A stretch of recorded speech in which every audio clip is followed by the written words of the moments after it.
Jésus de Nazareth, le Fils du Dieu vivant. Bien-aimé, il dit que Dieu soit béni.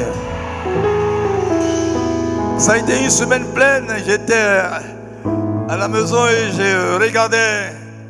Quand quelqu'un est venu prêcher, il dit: la grâce de Dieu, source de salut, a été manifestée. Alléluia. La grâce de Dieu, source de salut, a été manifestée. Et l'homme de Dieu a commencé à décortiquer. Et Padre est passé. Et vraiment, il faut dire que j'étais à la maison, mais j'étais ici à Ekabot. Et mon âme a été richement bénie. Ce soir, cette nuit, je ne vais pas dire ce qu'ils ont déjà dit. Je vais être succinct. Et puis nous allons prier. Et puis on va laisser tout le reste entre les mains de Dieu. Quelqu'un n'a pas dit Amen.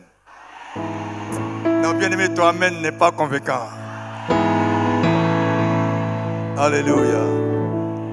Je vais parler ce soir des paradoxes de la grâce. Les paradoxes de la grâce. Ou bien, si vous voulez, quand la grâce dépasse notre entendement. Quelqu'un m'attend ce soir? La grâce de Dieu est toujours extraordinaire. Il faut dire à ton voisin, il faut dire voise. La grâce de Dieu est extraordinaire. Et quand on a compris ça, quand on a saisi ça, on se met dans une position où on s'attend à faire ou à recevoir ce qui sort de l'ordinaire. Quelqu'un n'a pas saisi. Il a dit, quand tu sais que la grâce de Dieu est extraordinaire, quand tu saisis cela, quand tu t'appropries ça, quand tu rencontres la véracité de ce que ça veut dire, alors tu exerces et tu reçois les choses qui sont extraordinaires. Donc tu n'es plus un chrétien quelconque. Quelqu'un m'attend ce soir?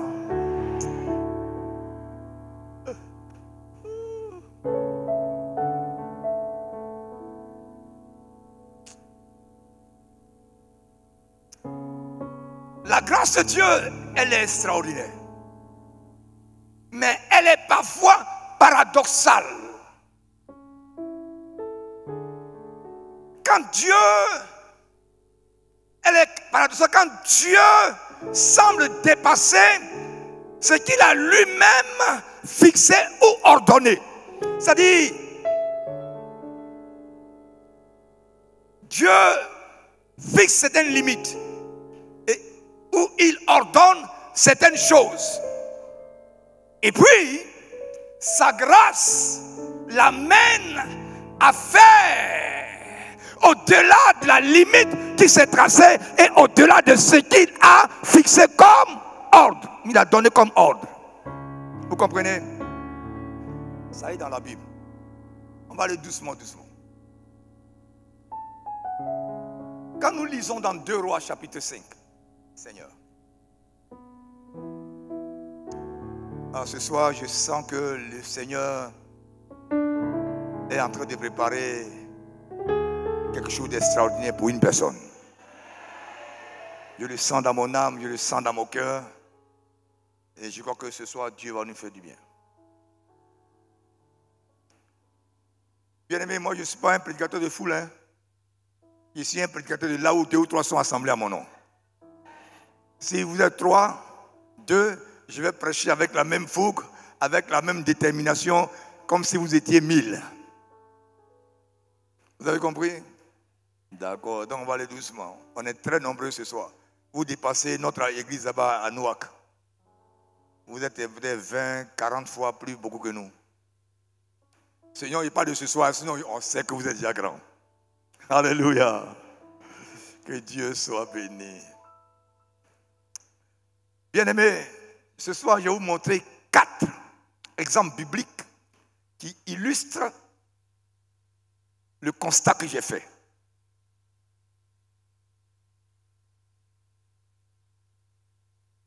Quand nous lisons 2 Rois chapitre 5, on voit une compromission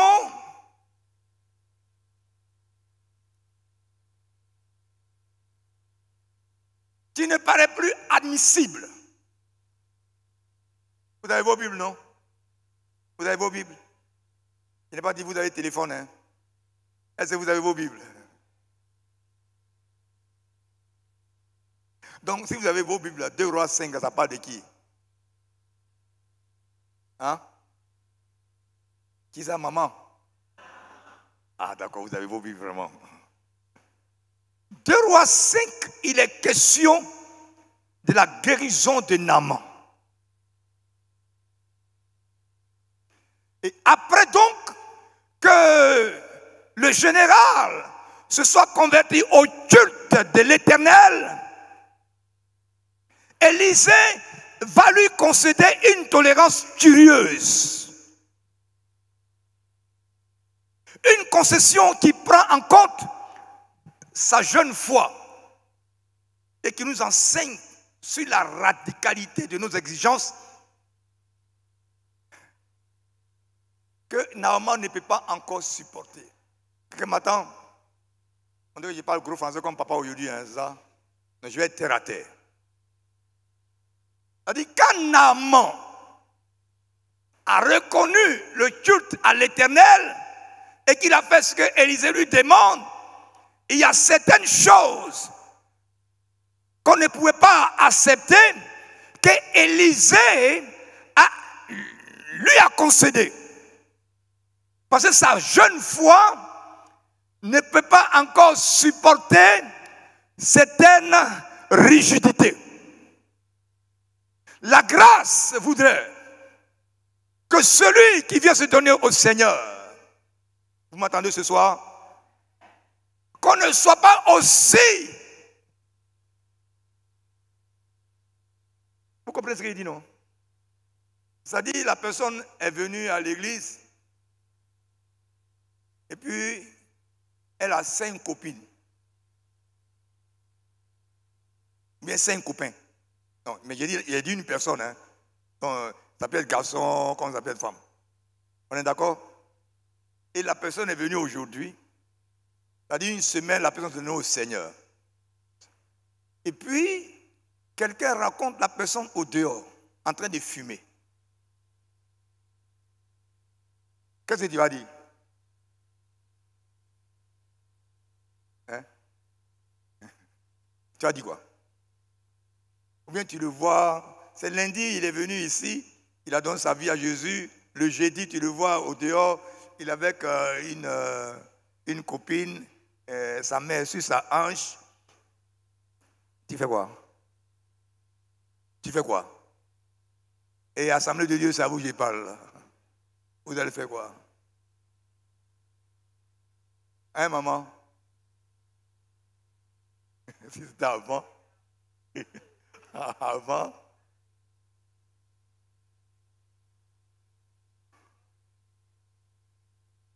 Merci. Mais aujourd'hui, il y en a qui agissent comme ça. Oh, mais toi, tu n'es pas dit que tu es chrétien. Pourquoi tu fais ça?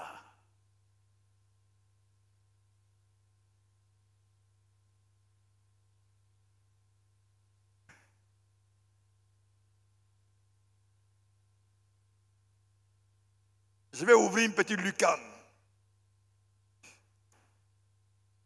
Il y a quelqu'un qui a dit, qui a chanté un chant. Il dit, Dieu ne pile pas foutu. Que chacun fait son bout, bout. Chacun fait son bout, bout. On dit non, mais pourquoi il n'a pas mis verset biblique dedans?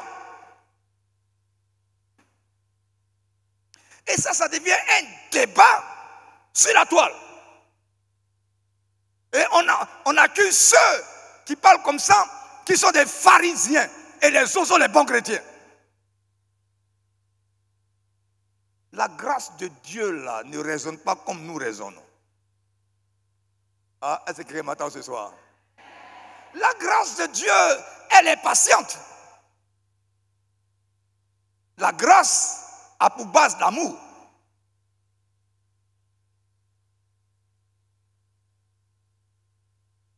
Mais nous, surtout nous les évangéliques, nous sommes les tueurs des âmes. Tu know, mais le frère là qui est venu dimanche, il a donné sa vie à Jésus. Je l'ai vu en train de mettre sa main sur la hanche. Mais ça c'est païen, mais il est païen. Il est païen comme toi. Quelqu'un m'attend ici là. Parce qu'en fait, le païen, c'est celui qui n'est pas juif, qu'on appelle païen. Est-ce que je parle à quelqu'un ce soir?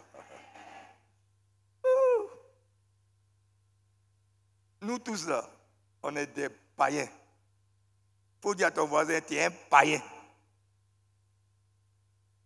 Il faut lui dire, tu es un païen. Un pasteur Bougnan, tu es un gros païen.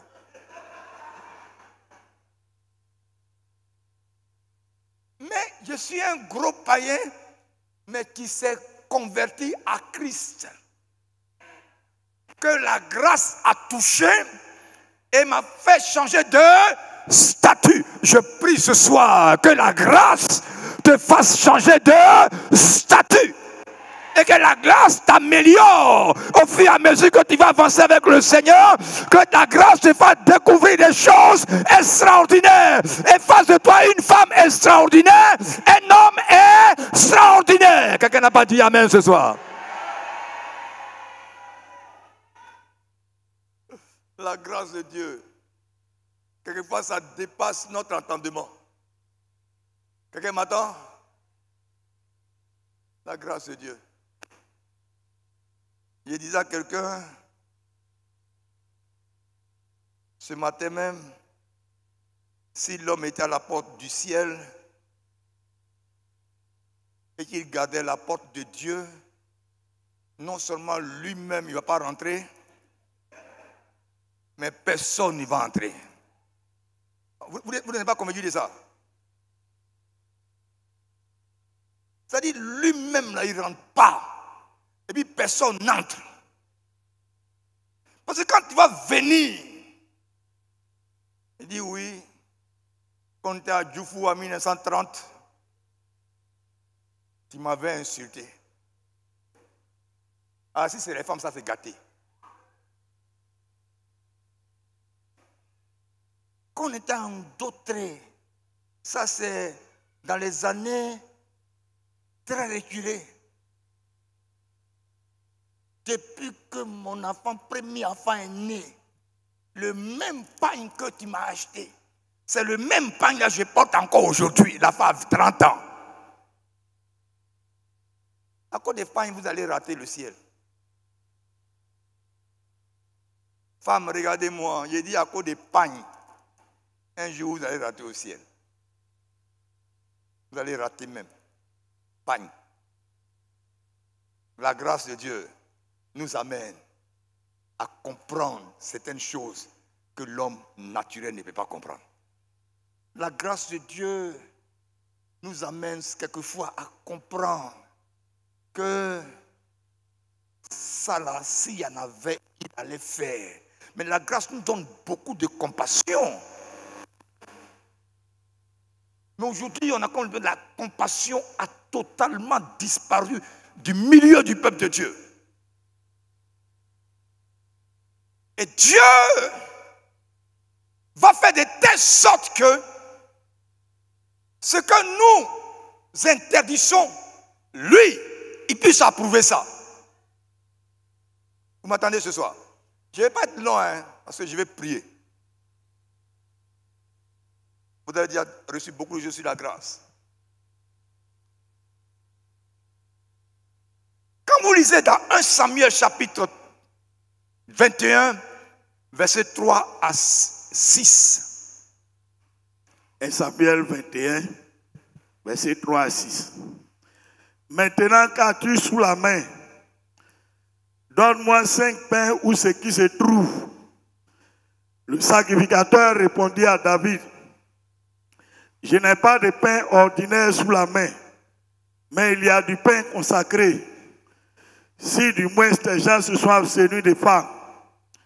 David répondit au sacrificateur, nous nous sommes abstenus des femmes depuis 3 jours que je suis parti.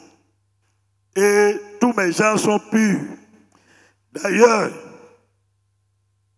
si c'est là un acte profane, il sera certainement aujourd'hui sanctifié par celui qui en sera l'instrument. Verset 6.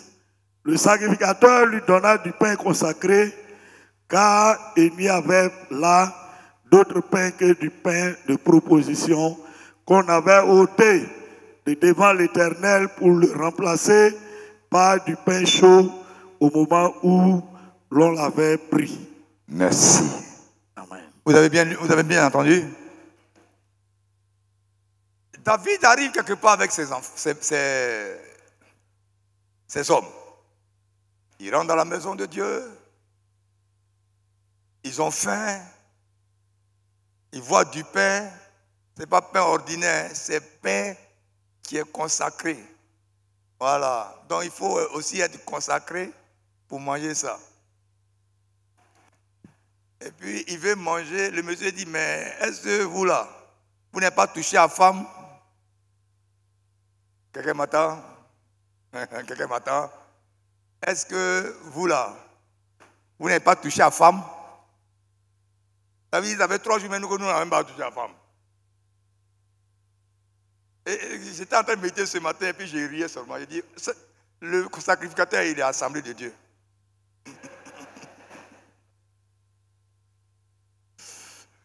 Non, je disais comme ça, le sacrificateur, c'est un chrétien, c'est un sacrificateur évangélique. Parce que chez les évangéliques, le plus grave des péchés, c'est femme. Tu peux mentir, c'est pas grave. Tu peux voler même, c'est pas grave. Tu peux marmailler ton frère, c'est pas grave. Mais si tu as touché femme un peu, tu es mort. C'est vrai que ce n'est pas bien, mais péché est péché.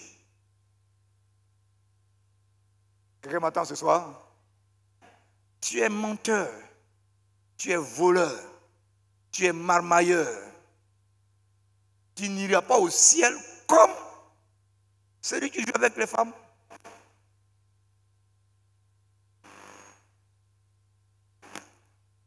Vous voyez combien de fois la grâce est extraordinaire?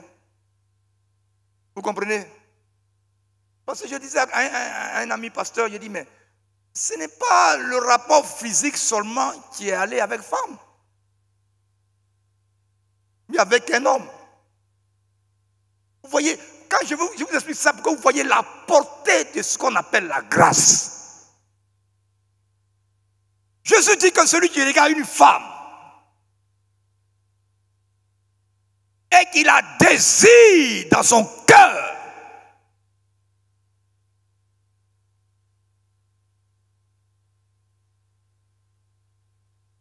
c'est gâté. Vous comprenez ça, non?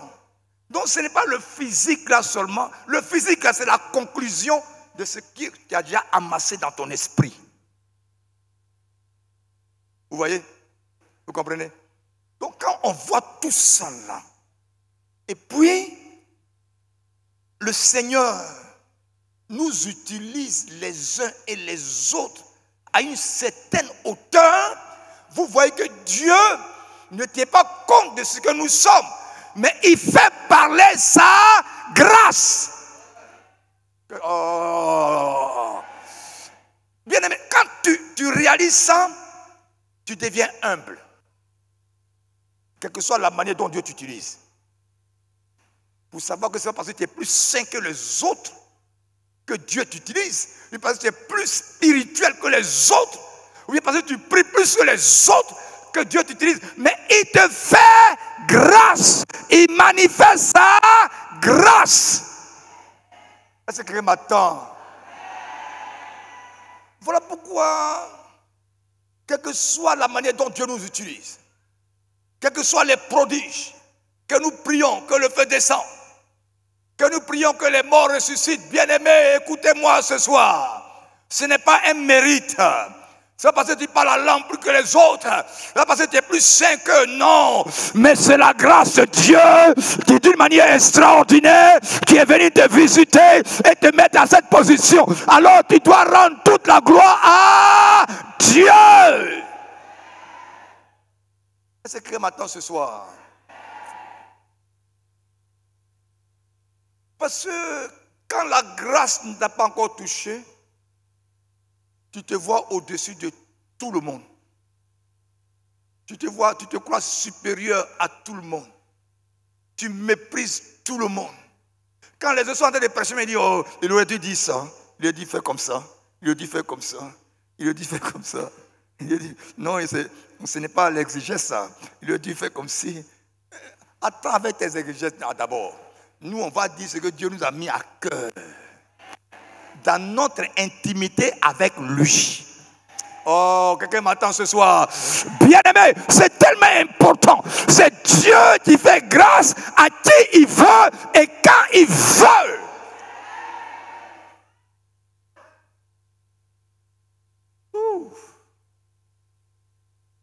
On a besoin d'un peu d'humilité dans la maison de Dieu.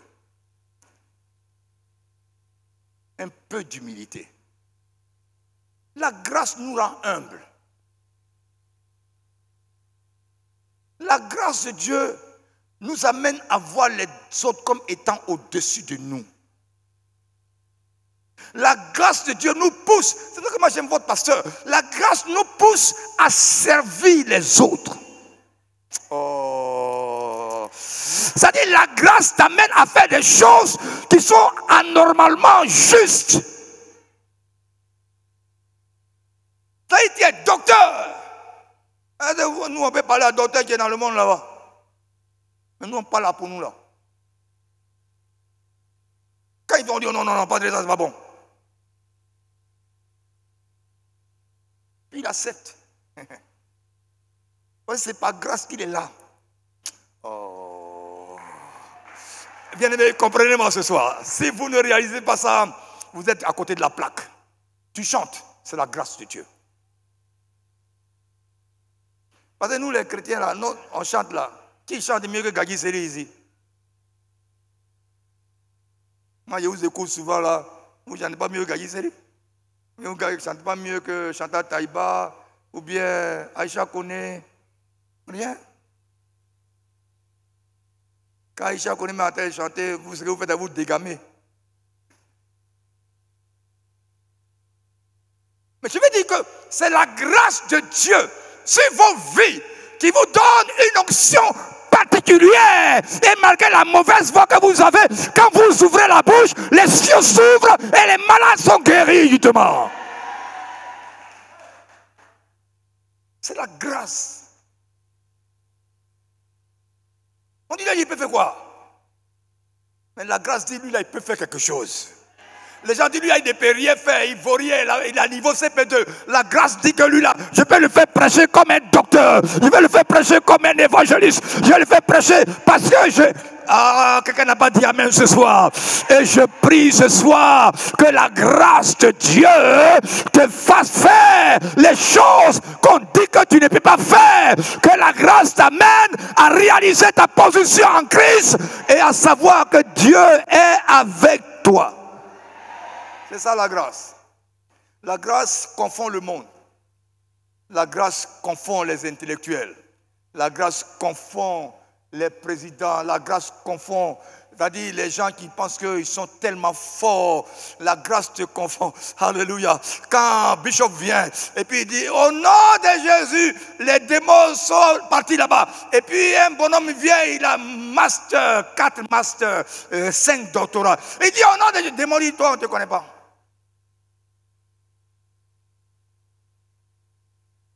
Quelqu'un m'attend ici ce soir? Il crie à l'audio, démon dit, je suis docteur, nous on s'en fout de toi, on ne te connaît pas. Nous on connaît Bishop, mais toi, de qui tu es? Parce que les démons savent qui est devant eux.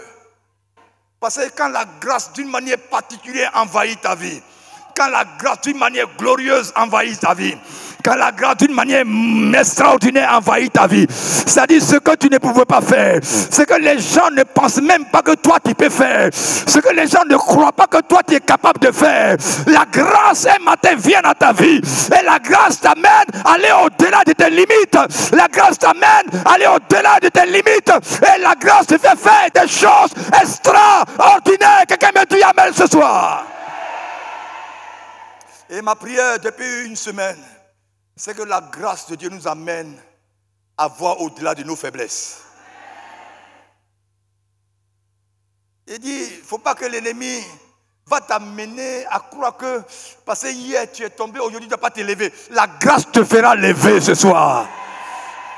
Quelqu'un m'attend ce soir, quelqu'un m'attend ce soir. Bien aimé, je n'ai pas une grande théologie à développer ce soir, mais je vais juste te dire que même si hier tu es tombé dans le péché, même si même ce soir tu es tombé dans le péché, ne laisse pas le diable te faire croire que c'est fini pour toi. La grâce de Dieu est infinie, la grâce de Dieu est incomparable, immense, et la grâce viendra te soulever pour te mettre debout sur tes pieds.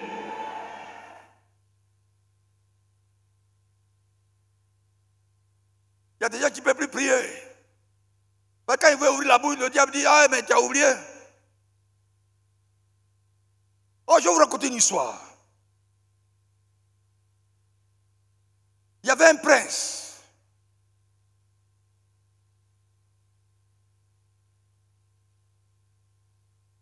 Un prince, ce n'est pas l'enfant du roi. C'est ça, non? C'est l'enfant du roi qui est prince. Et puis, il a tué le canard du roi. Le prince là a tué le canard du roi. Et le majordome, il n'est pas dit majeur d'homme, hein. Le majordome, c'est comment les employés dans la maison. Il a vu le prince tuer le canard. Oh. Tout bouillonne à moi, Bishop, ce soir. Alléluia. Alors quand le prince se lève, et puis il vient, le majordome le croit, il dit, il va remplir les barriques là. Et le prince remplit les barriques. Il dit, il va balayer ici. Il va balayer. Quand il dit non, il dit, le canard du roi.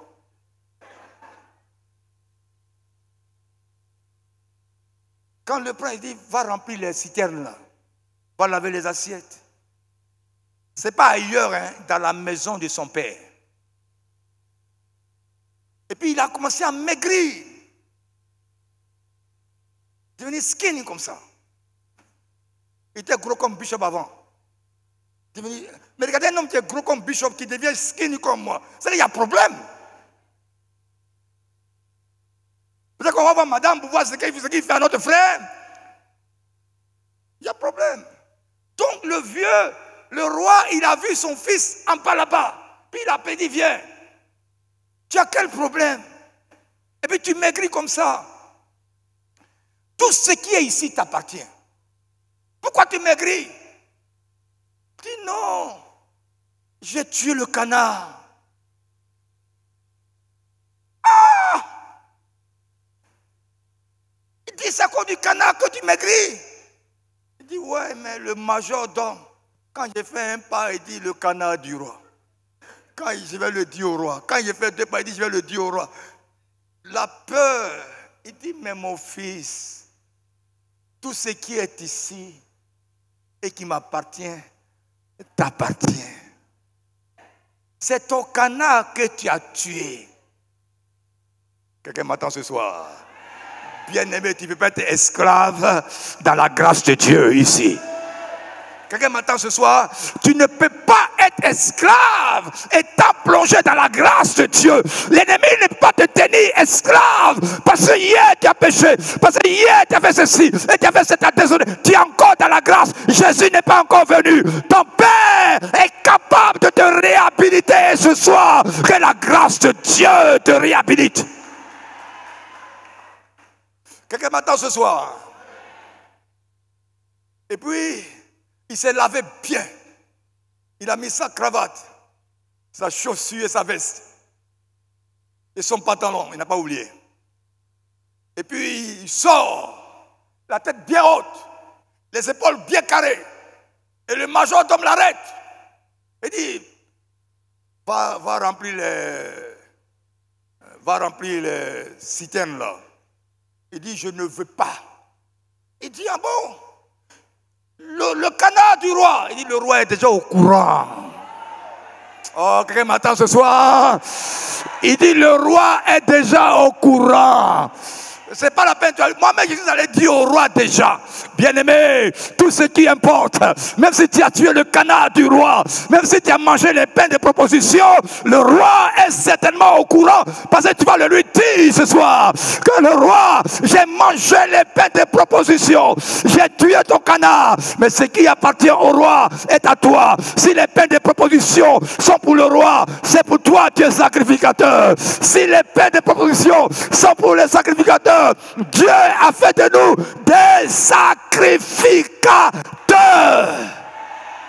Ah, la grâce va nous faire manger ce qu'on ne peut pas manger avant. Quelqu'un m'attend?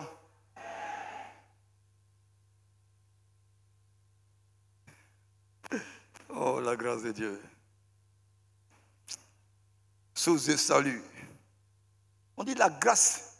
La grâce de Dieu s'est manifestée. C'est pas ça? C'est ça, non? David, dans 1 Roi 21, il va s'arroger le droit réservé aux sacrificateurs. Le pain, c'est réservé aux sacrificateurs. David va rentrer dans le prophétique pour que lui aussi il est sacrificateur. Il va manger pain là. S'il ne mange pas, il va mourir avec ses hommes. Ce soir-là, tu vas t'arroger le droit que la grâce te confère. Quelqu'un m'attend? Il faut que tu t'appropries le droit que la grâce te confère. La grâce fait de toi la fille de Dieu. La grâce fait de toi le fils de Dieu. La grâce fait de toi sacrificateur de Dieu. La grâce fait de toi serviteur et servant de Dieu. Et en tant que tel, ce soir, tu dois t'arroger tous les droits qui sont conférés à un sacrificateur pour agir dans le prophétique. Moi, je ne me laisse plus intimider par quelqu'un. Celui qui va m'intimider, il n'est pas mon nez. Moi-même, quand venir me dire, non, non, c'est pas moi, va chercher ailleurs. En ce qui concerne mon âme, on ne m'a jamais intimidé. Quelqu'un m'attend? Si on arrive à t'intimider en ce qui concerne ton âme et tes convictions, c'est que tu as un problème. Parce que l'évangile, ce n'est pas ni à la sonnant. L'évangile, c'est nous savons en qui nous avons cru. L'évangile, c'est que je sais que si je meurs, je vais au ciel. Je ne vais pas au purgatoire. Je vais au ciel. Si j'ai raté le ciel, je m'en vais dans l'autre ciel. Mais anathème, j'irai pas là-bas, jamais. Il à côté de moi, il va se fermer lui seul. Quelqu'un n'a pas dit amen. Mais je sais que malgré mes chutes, malgré mes embouteillages spirituels, je vais tout surmonter et je vais arriver dans le ciel de gloire où la grâce me fait entrer. Bien-aimé, si tu te lèves-toi. La grâce est encore vivante. Alléluia. Alléluia. La grâce est manifestée. On ne peut pas conjuguer notre grâce là au passé. C'est encore d'actualité. Aujourd'hui même, tu peux rentrer dans les bénéfices de la grâce de Dieu. Vous voyez ce que la grâce fait? C'est-à-dire, tu as une position, et puis un matin, sans qu'on te consulte, que tout le monde soit d'accord, et puis on te prend, et puis on te fout ailleurs. Puis on dit non, il ne mérite pas ça, mais qui vous a dit que la grâce c'est un mérite? C'est un don gratuit. Alléluia. Alléluia. Et je déclare ce soir, arrêtez dans le sang l'agneau. Bien aimé, quand je suis comme ça, là, et puis je parle, c'est rare que je tape pour toi, hein, avec la grâce de Dieu. Je dis, je déclare maintenant, là. Je déclare. Si vous voulez, prenez note, comme vous voulez. Nous sommes aujourd'hui, quand le 23 juin, il est précisément, Bishop, quelle heure? 21h54. Marquez dans votre calepin, si vous voulez. Si d'ici le 25 août, quelqu'un n'est pas visité d'une manière extraordinaire au niveau de son travail, c'est-à-dire tu vas venir rendre témoignage. Ce sera le témoin que je vais entendre avant de quitter ce pays. Et pour rentrer chez moi, Dieu va te faire grâce. C'est-à-dire là où on t'a refusé quelque chose dans ton travail, je déclare ce soir que le Dieu de gloire, que le Dieu des miracles, que le Dieu qui fait grâce va venir te visiter. Et alors, ce qu'on t'a refusé hier, on va te l'accorder jusqu'au...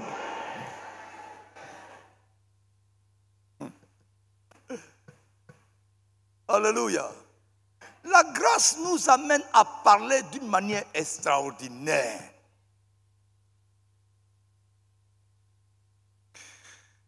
Je vais finir maintenant. Et on va prier.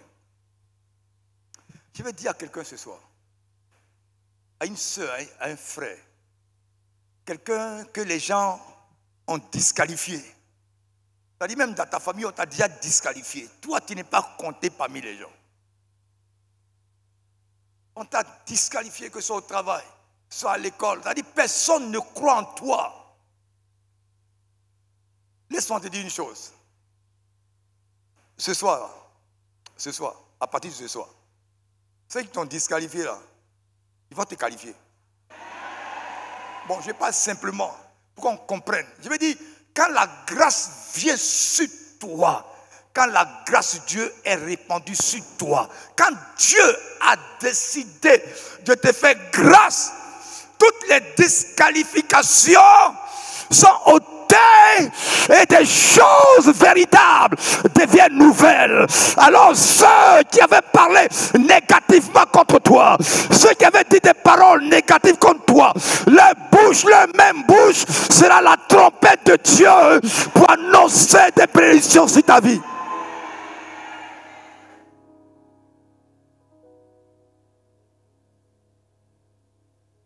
Ah, bien aimé, vous ne pouvez pas savoir pourquoi je prêche comme ça. Pourquoi je dis des choses avec mon cœur comme ça. Oh, un jour, en 1995, quelque part, dans une des villes de la Côte d'Ivoire, quelqu'un m'a regardé droit dans les yeux. Et puis il m'a dit comme ça, toi, Alain Obou, tant que je suis ici, tu ne rentreras jamais au ministère.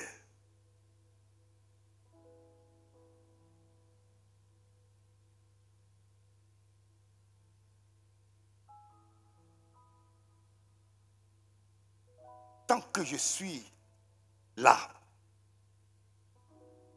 tu ne rentreras jamais au ministère.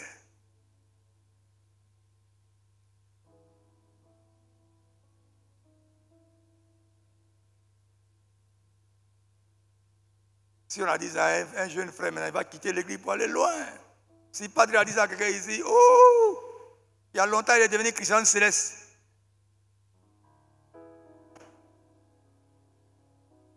On va dire, ouais, il dit que c'est un homme de Dieu, regarde comment il parle aux gens. Je voulais ouvrir ma bouche, ma femme m'a regardé comme ça, elle dit, hé, hé. Puis j'ai fermé ma boîte. C'est bon d'être marié. Il faut que Dieu vous fasse grâce pour vous marier. Parce qu'à deux, quand ta folie veut se lever, il y a une guérisseuse qui est à côté de toi.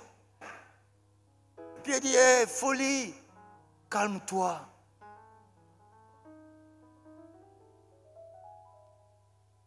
Yes. Puis j'ai fermé mon bec, doucement. Et j'ai commencé à sourire. Dieu, il prend le temps. Dieu, là, il dit, il prend le temps, mais il n'est jamais en retard. En tout cas, il n'est jamais en retard. Vous connaissez l'animal qu'on appelle le paresseux? Vous connaissez l'animal qu'on appelle le paresseux? Caméléon est plus rapide que lui. Mais il est aussi rentré dans l'arche de Noé.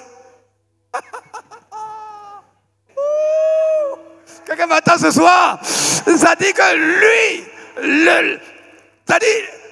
le paresseux, la porte de l'arche de Noé est restée ouverte jusqu'à ce que le paresseux, on se va où il est quitté, même s'il était à Korogo et que l'arche est à Abidjan, Dieu l'attend, Dieu l'attend. Et le paresseux marche doucement. Et quand il est rentré, je sais que c'est le dernier animal qui est rentré dans la l'arche là. Quand le paresseux est entré, Dieu dit, Noé, fermez. Tu vas rentrer et puis Dieu va fermer la porte derrière toi. La grâce va te faire rentrer.